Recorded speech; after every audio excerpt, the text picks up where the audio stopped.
Alrighty, hey guys, Beard Brigade coming at you here. You know, alright, hey guys, Beard Brigade coming at you here with our Monster Monday. So happy Monster Monday, guys. I am currently pulled up Warhammer Total War for today's monster. I was thinking of maybe holding this one off for more Halloween. I was really excited to do it, and I really wanted to do it, to be honest with you guys. So it's more of a series of monsters rather than just one particular monster. And that is, I'm going to be talking about some vampires. So, this is, I don't really have a name for this one. But you know what, kind of like the last video, let's start with what we know about vampires. So typically, vampires are, royal and regal, much like this female vampire girl that we got going on here. We're usually thinking like high society and stuff like that in terms of social classes. That's our typical norm that we see vampires, right? Very Count Dracula, stuff like that. And then we get into the more actual vampire stuff, like things like powers.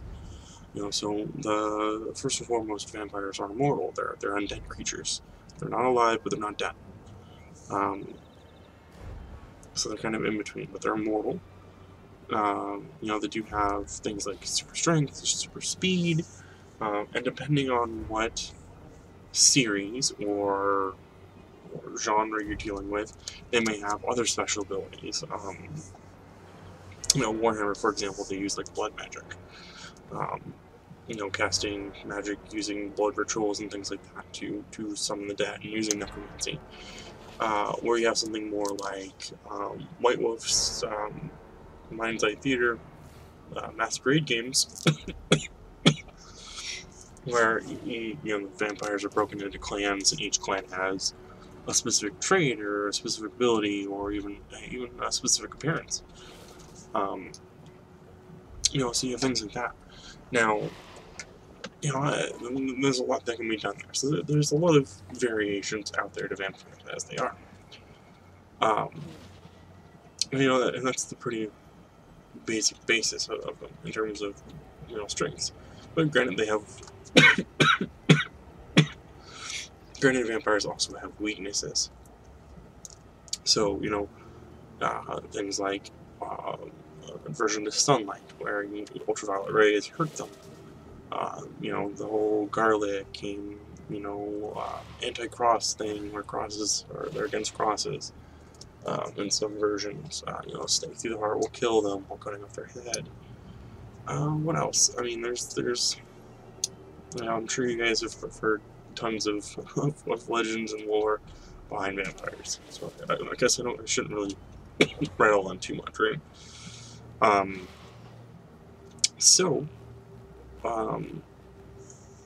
As you guys can see, my face is kind of like quick with this one. Like, that's what I'm gonna ramble on with.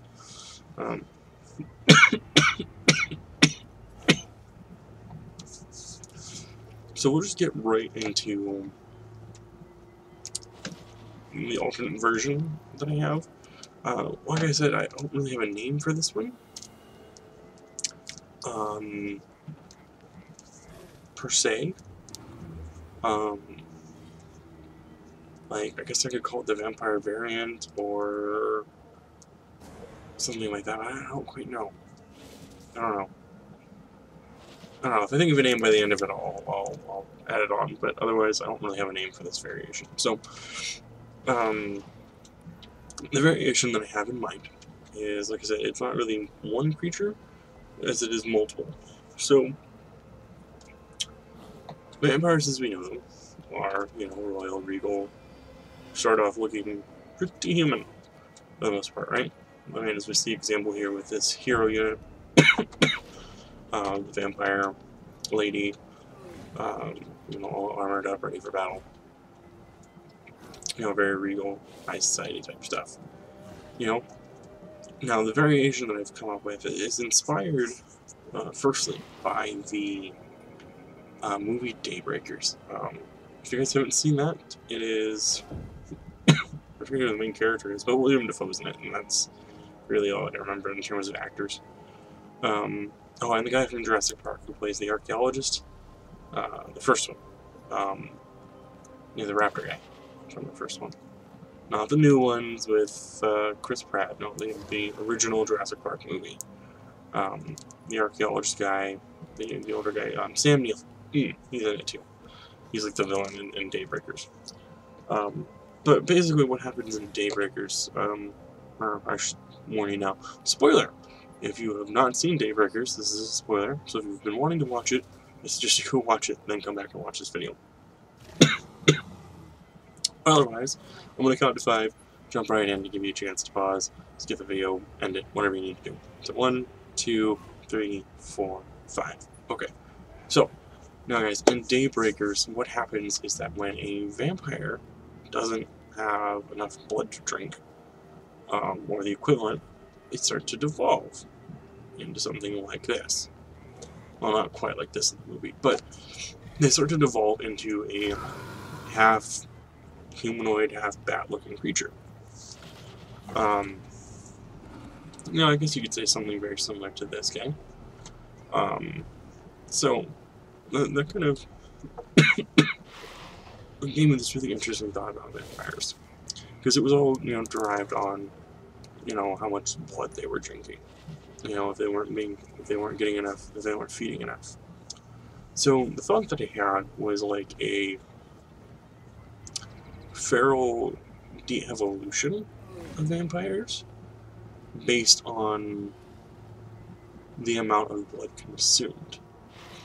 Now, in the variation I think of is much like the Daybreakers, as they don't drink blood, they start to devolve. You know, maybe they start evolving into like this Strigoi Ghoul Lord guy. Or he's a vampire, but he's starting to get these bat-like features. He's become very monstrous. You know, maybe he's living in caves and things like that. You know, and then they get more like the Vargeists here. You know, where they become winged and, you know, definitely bat-like monstrosities. You know, as they, you know, drink less and less blood or are more starved. In terms of features. And maybe eventually turning into something more like a Vargulf, where they're just a big bloated monster. You know, where they're just very bat-like. Now, rather than, you know, as we see here, Vampire Lord, you know, turning into this creature, and then into these guys, into this, and then into this big monster, like, that wouldn't really make sense for a starving creature, a starving vampire, in my opinion. Because, I mean, they just get bigger, and that doesn't make sense to me. So I picture them being more gaunt and, like, skinny. Still gaining the features, but becoming very smaller, very, like, feral monster-ish. Rather than having wings, maybe they're just, like, they can, like, they move really fast, really agile because they're so small and tiny. And because they're so hungry, you know, it gives them this boost in speed, because once they smell them, once they smell blood or come across a creature upon which they can feed on, you know, they just go hog wild and move, and they can move in a flash.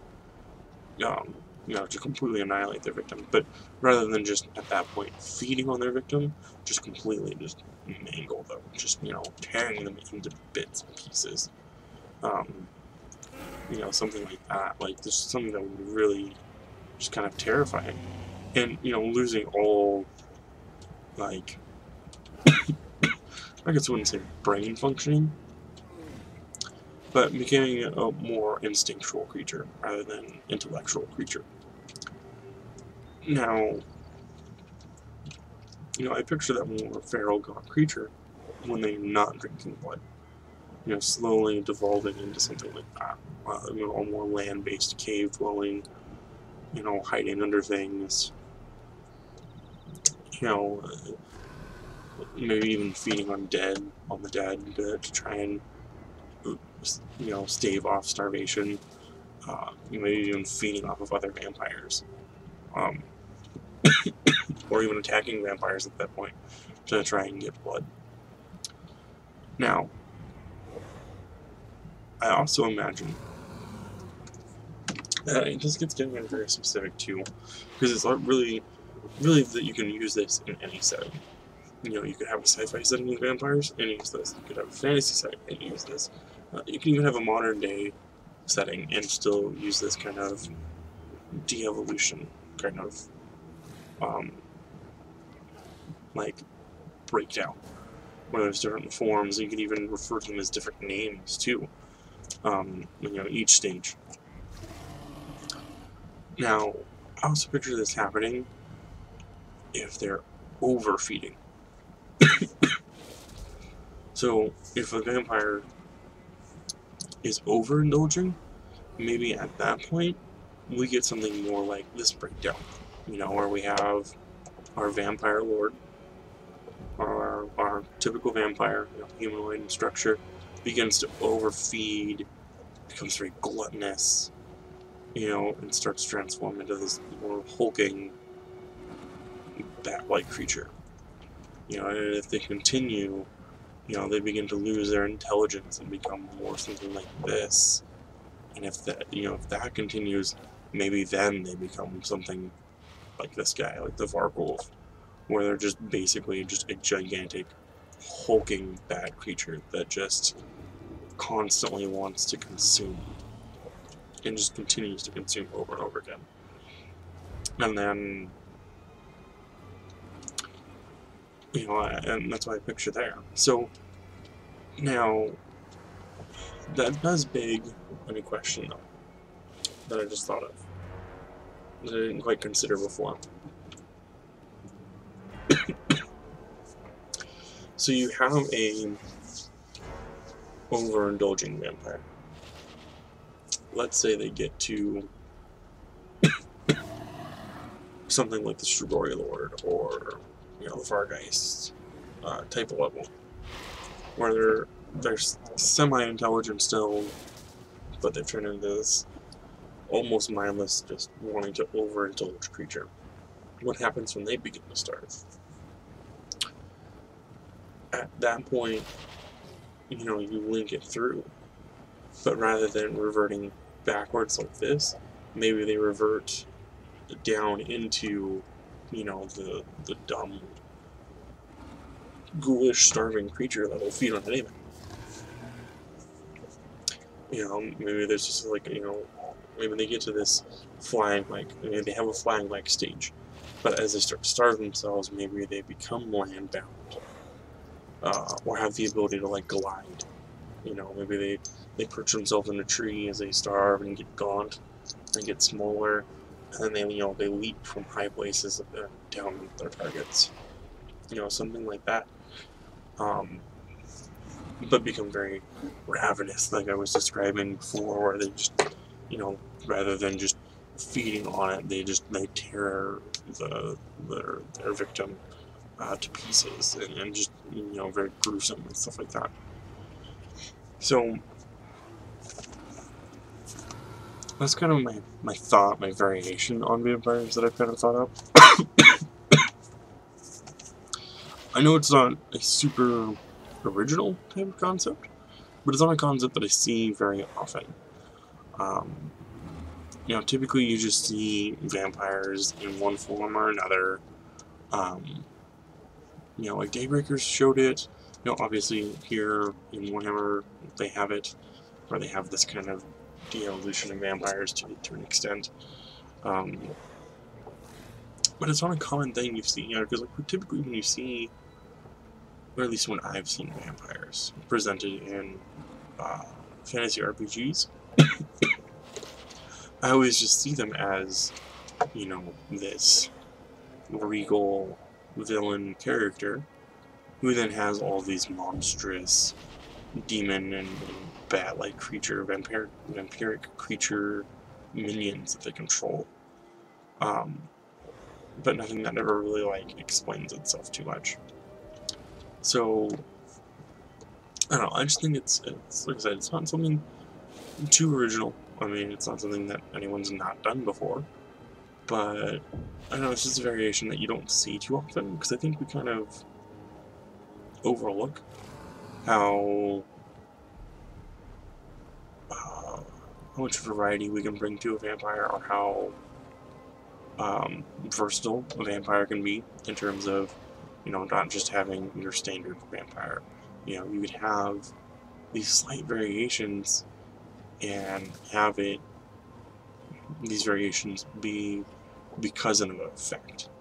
You know, maybe you are running a more horror campaign, you know, where your players are running around in a world that's controlled by vampires.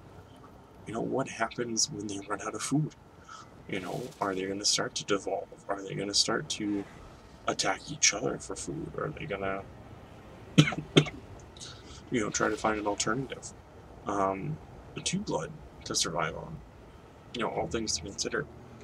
You know, this also, you know, brings a lot of cool options you can now do with vampires, because on a mechanical standpoint, you know, just like my first video, guys, I'm not going to provide on the blog or here any kind of like specific stat blocking for any particular game.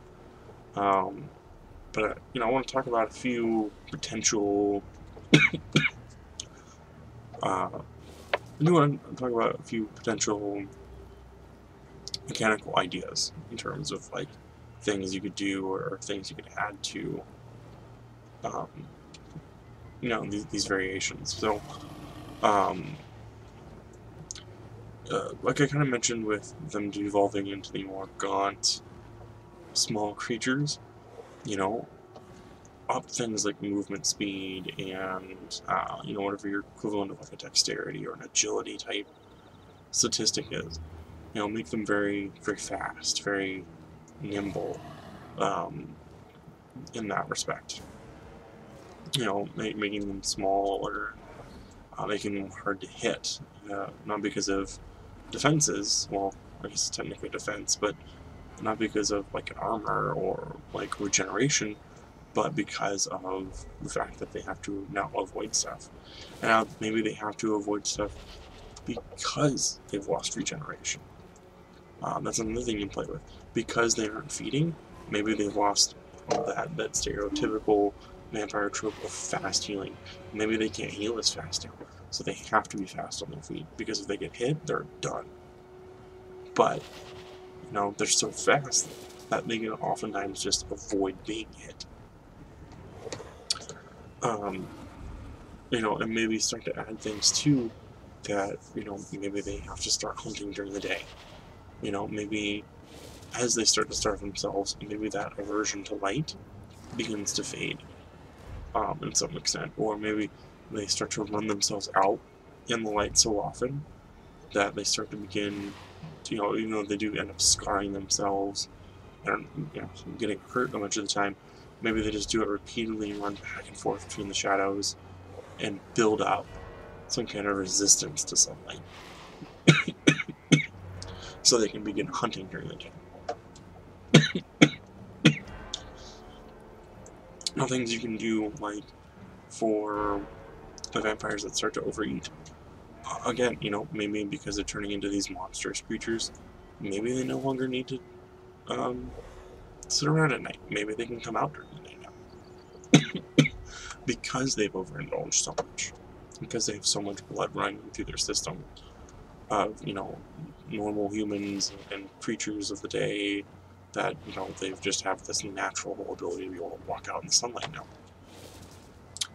But, you know, maybe as they're turning into these hulking creatures, maybe make them slower and make them stronger. You know, and either way, too, guys, you know, as they're becoming these hulking, brutish creatures, or these fast, starving, you know, nimble creatures. You know, you make sure that you're making them kind of dumb, to some extent, because they're going, you know, they're going from one extreme to the other. And I think this adds an interesting depth to your vampires too, if you use something like this, because then it shows that you know, vampires aren't necessarily. You can use it as well as like a way to show that your vampires aren't necessarily evil in your setting, especially if that's what you're going for, because they have to be able to balance how much they consume, because if they consume too much, they transform. If they don't consume enough, then they begin to transform. You know, so, you know, it would allow them to show that, you know, there is balance involved with being a vampire. And then there are those who, you know, overindulge or don't indulge enough, type of thing, type of situation. Now, the last thing I want to mention, so, typically, when you see vampires too, you know, you have your Count Dracula, and then he has his under minion vampire people. Like with Dracula, I think it was the Brides of Dracula, so I think he had like 3 or 4 brides that he would have at any given point in time. And of course, then he had all his minion creatures and his ghouls and stuff like that. Now, with them devolving, you know, becoming more instinctual, I imagine them turning more into, depending on the evolution and the stage of evolution, having different mentalities. So, like the good example here, the Vargeist that we have in front of us here. So these guys, flying guys, you know, maybe as they overindulge to this point and they begin to lose their intelligence, you know, maybe they find a way that, you know, working as a group, they're able to indulge more. So they start working in packs like this, where they you know, group up to take on these bigger creatures, or to take on larger groups so they can indulge more. You know, they can, you know, have more and more and more and more. You know, and teaming up that way. And then the same could be said about once they start to starve. Maybe the final version that, you know, they're so gone, they're so devolved that in order to even find food, they have to team up to take down a creature because they're so weak. Because one doesn't have enough strength to take down a creature, you know, because they have such less energy and such less strength. You know, maybe it takes 2 or 3 of them to bring down even just like a dog or like a deer. Maybe not a dog, maybe something like a deer.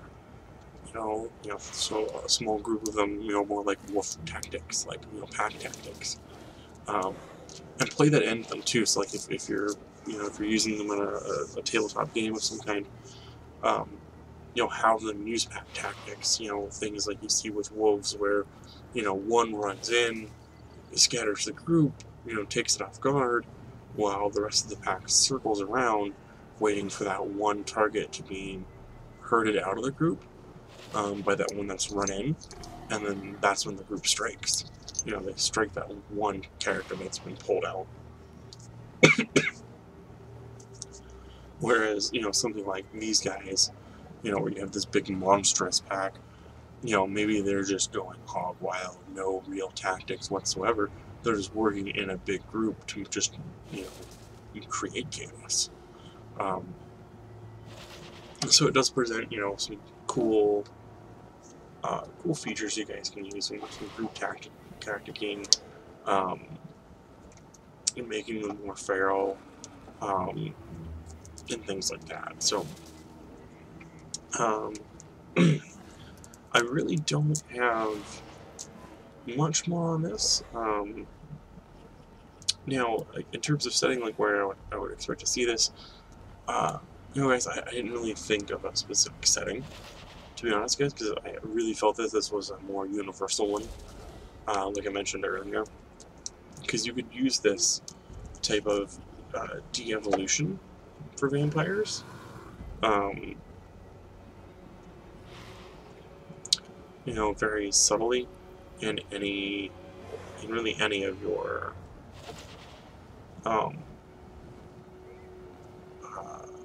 genres. I mean, if you're playing D&D, you could apply this. If you're playing GURPS, you could do it. You know, if you're doing a sci-fi space game, or you're doing a modern day game, or a steampunk game, or a diesel punk, or you know, really anything. Because I mean, if you have vampires are pretty universal in terms of her creature, in terms of setting. You know, it's not like an orc where, you know, you would expect just like to see an orc in fantasy, and then, you know, depending on the sci-fi, maybe in sci-fi or like a variation of an orc, but you know, typically you don't see an orc in like a western or a steampunk or a modern. I mean, it's not normal. Like it's out there. I've seen them, but it's not something that you just typically see. But vampires, you know, are, like I said, pretty universal. So, really, guys, in terms of setting or location or where you would find something like these guys, or find something like this de-evolution of a vampire, really just anywhere. If you can think of it and find a way to make it make sense in your setting, go for it. Now, encounters. I don't really have, because I could sit here and probably come up with a bunch of encounters for like various stages of de-evolution. Because really it's going to depend on how you treat it, and how you come up with a stat block for it. Like obviously, I would say like if you have something where they're devolving into something like this kind of setup here, in terms of an encounter, off the hip here, I'm shooting from the hip on this one. So if you have this kind of level of evolution where they're still kind of intelligent here, but they're starting to lose their intelligence here, maybe grouping up in pack tactics, and then becoming like a big hulking monster at the end. You know, while they're still intelligent, you know, treat this more like a boss or like an elite type of creature, you know, where they have minions that they control and give you a really big tough fight. You know, something like these guys would be more of your standard monster. Maybe with one edging on elite, you know, where you have like an alpha or something. And then like of course having your big, you know, your big monster being that one-off fight, you know, the mini-boss before the boss kind of fight, in terms of encounter. And then, of course, you know, working kind of the same way with the de-evolution, where that first, you know, starting to starve, starting to become kind of gaunt, still slightly intelligent creature, again, being your more boss level, with the, you know, almost completely starved out being your more, it would be more of your, like, group, or no, I guess in that case, you're starting to lose its intelligence, would be more of like your mini-boss type character, because they still have a lot of energy, they still have a lot of strength. And then like the really starved de-evolution version would be more of your standard creature. You know, you're fighting a group of them type encounter. One thing I would strongly suggest in terms of an encounter for your overindulgent or you're starved, or you're very starved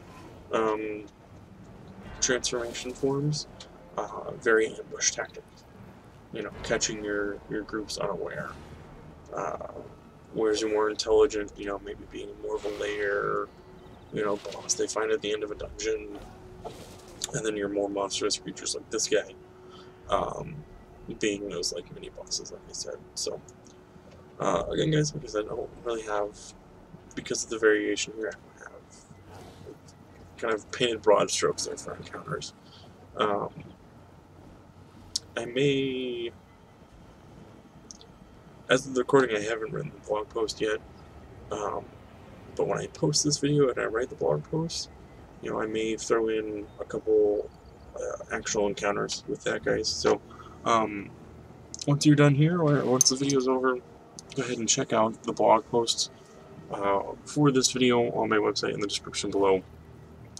I'll try to add some more specific encounters in there, as well as maybe a little bit more detail, maybe a little bit more of a breakdown too, in terms of like how I would break them down in terms of de-evolution. Just so you guys get a little bit more detail there. So, and maybe even have a little bit more inspiration, or even just, you know, maybe a point to talk to up on this video. So, with that, guys, I don't want to keep it too long. This one was kind of short and to the point, I know, but I really liked this one. So, like I said, I really, really wanted to do it. So, as always, guys, well, if you liked the video, like it, you know, and if you're looking forward to my next Monster Monday, hit that subscribe button and the bell. That way it'll let you know the next time one of my Monster Mondays is up. Of course, that won't be on Mondays. And as always, you can find me on Instagram at BeardBrigade0, Twitter at BrigadeBeard. Like and comment, find me on my website in the description below as well. But of course, guys, with every video, that brings us to our best, I wouldn't say best part, maybe our favorite part, right? Playlist. So, for our Nerd Collecting playlist, you know what, I'm going to go ahead and go here with a Will Smith song. Because we're still in the January hip-hop here, guys. So I'm going with the Will Smith song. Mr. Nice Guy by Will Smith is actually going to be our song today. Our song for this video, I should say. For our Nerd Collecting playlist. So let me get this pulled up. And there it is. So I'm pretty sure I haven't added this one yet. My notes have gotten kind of choppy for these ones, guys. I apologize. Now for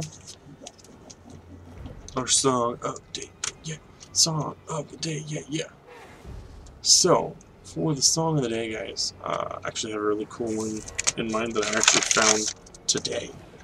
Or as of this recording, I should say, the day of this recording. How's it work? And threw on one of my playlists, and if you guys are familiar with the band Devo, I think they were big in the 80s, early 90s. They have a song called "Whip It." You know, whip it good, whip it real good. Yeah, that song. I totally probably butchered that, so ignore that. So like a version of it came on. I was like, hey, this is really cool. And I decided to actually look down at what song was playing because I recognized the voice. Powerman 5000 does a version of Whip It, and it was freaking fantastic. I believe, if my memory serves me correctly, Powerman 5000 is actually the younger brother of Rob Zombie. So, if you're familiar with Rob Zombie and you have no idea who Powerman 5000 is, shame on you, because you should know. Because Powerman 5000, I think, is his little brother, I think. I'm not 100% sure. I don't know if that might have just been a rumor from when I was growing up, but I'm pretty sure that's who he is. Either way, his music is awesome. Really fun, you know, rock music. So, those are our songs, guys, and with that, we will call it a wrap-up for this video. So, as always, guys, thank you so much for watching. I hope you have enjoyed it. You know, please, definitely, if you know someone who is running vampires, or, you know, is working on something with vampires, or related to vampires, hey, you know, shoot them a share with this video, or shoot them a link to this video so they can check it out. Maybe give them some inspiration, give them some ideas for whatever it is they're working on. And with that, guys, as always, thank you so much. I hope you have a super, super fantastic rest of your day. And you guys take care of yourselves. I'll catch you next time.